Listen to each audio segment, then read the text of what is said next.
this is Thetrainguy here. Even though I like trains, I like other things. Now, you might be thinking, why do I have this Green Day shirt on? Well, happy to show you something. I happen to be a fan of Green Day. Oh, crap. Deal with it! Okay, that was a bit weird. Anyways, what are we gonna review today? Oh yes, Atlantis Squarepantis. One of the most crappiest specials in the entire universe. Okay, maybe not really. Like, it's the second worst special next to, what's that other special called? It's something like, it celebrates the 10th anniversary of SpongeBob. I think it's called Truth or Square. Yeah, that's the worst of the special episodes, but this is the second worst. Anyways, let's see how this thing went. But first, let me tell you something. Why have I changed my name to, my series to That Kid with a Lightsaber? I do have one, but it's in the closet. Oh, and also another thing.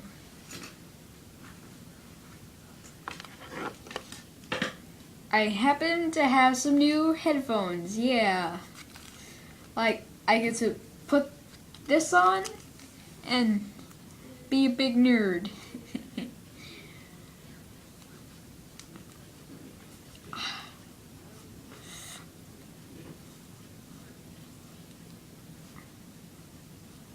Apparently you can't hear me. That's why it's not plugged in yet. No, right? Isn't that weird? Isn't it? Now first, let's take a look at the DVD color. Why does SpongeBob and Patrick are in a bubble and another one in a car, as well as a bunch of weird looking people in there? Who thought this was a good idea? Plus, why is one of them wearing a crown? Isn't King Neptune supposed to be the king of Atlantis? I don't know. Maybe the special isn't going to make any sense after all.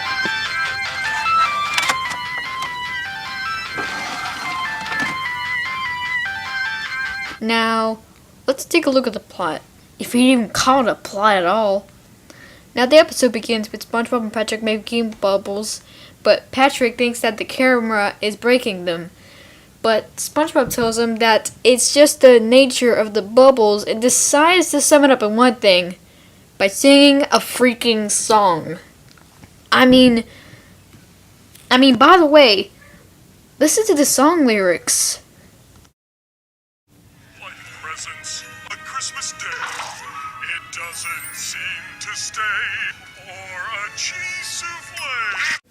It's like Rebecca Sugar's younger siblings decided to write the songs for the episode and just make it force too much.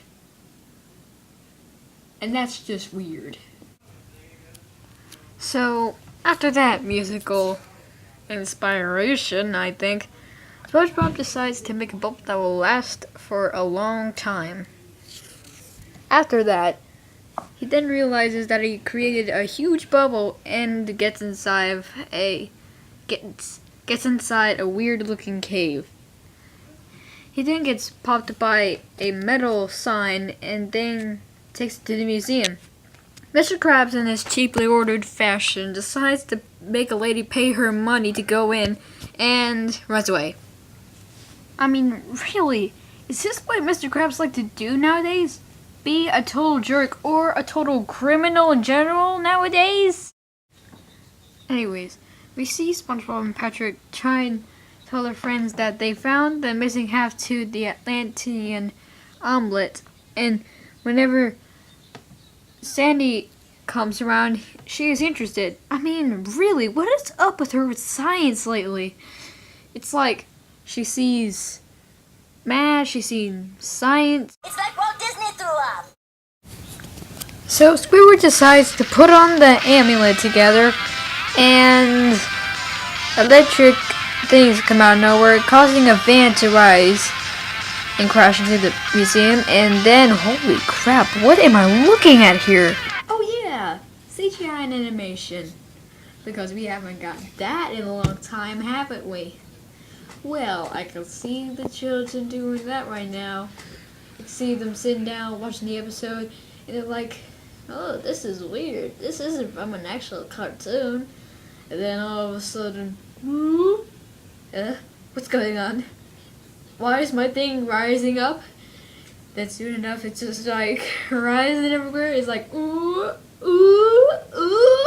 And then it like goes crazy around the house. It was like, and it's like, ah, help me, mama, help me. And their parents are like, oh my god. Oh my god. Why am I lagging? When the gang is in the bus, they realize that the car isn't moving, so they decide to fill it up with gas, but there's no gas fuel, so the main thing of the bus says that they has to run on song. Why do we even need to sing a song on the Atlantis bus anyway? First, we had a song about a bubble that would never pop.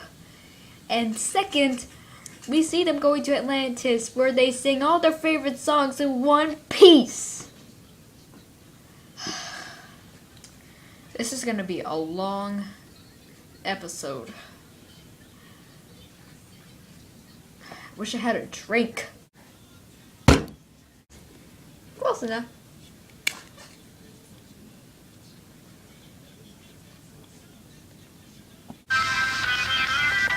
So soon, the musical number begins.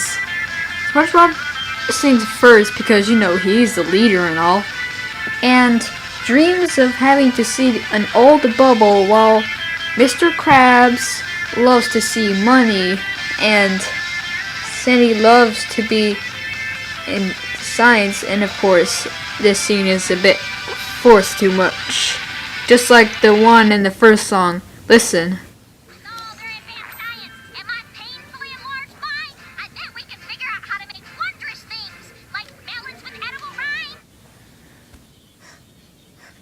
What's that? I smell a plot twist coming on. But what? I know it's not, oh, I am your father, Luke, or something like that. It must be somebody like a villain in this episode. Somebody like Plankton. Such a valiant desire. Aha! I knew the plot twist was coming. Although I never watched the episode in a long time, but I saw the commercial. Plankton was in it. I knew he was going to be in there, so he was hiding because the good guys would have known that he was trying to take over the world or something. But I knew he was going to be there. Honesty. Honesty is the best power of internet social society. Soon the gang arrives at Atlantis, where we see the king, and what the heck is that? Oh my god! What is that? No, I can't do this anymore. I'm sorry, but I can't. Just gotta get or something real quickly. But I can tell you a little bit of information. Of course, the king is actually voiced by David Bowie. And of course, he isn't giving any songs to sing. So that's pretty awful. Anyways, I need to go rest of some sorts. No more government!